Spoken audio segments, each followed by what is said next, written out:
So, pinadala yung ano ko eh. So pag yung mga gusto po magpa-repair ng guitar, magpalinis, meron po kaming Uy, baka umasa sila. Lucher. Message nyo lang po kami sa sa page. Pagpalitin ko kaya. So schedule po natin yan. Huwag mo na galawin. Trust. Pero So, tingnan mo ito. Pang A-string siguro to. PADG para yung size niya. Gusto mo? Alam mo, baka yan sa height. Tingnan natin mamaya yung height. Saka natin palitan.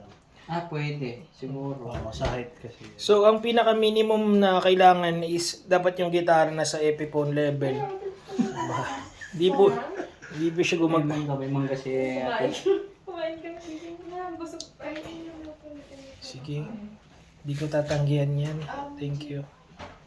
Yeah, thank you. May isa pa palang mangga. Oh.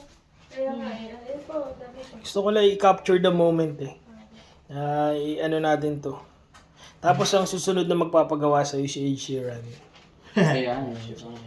I really like the work of Filipinos. Yeah. So I'm looking for one. Yeah. Hindi ko nadala yung ano ko eh, yung fret. Okay lang, Ben. Hindi, maganda sana.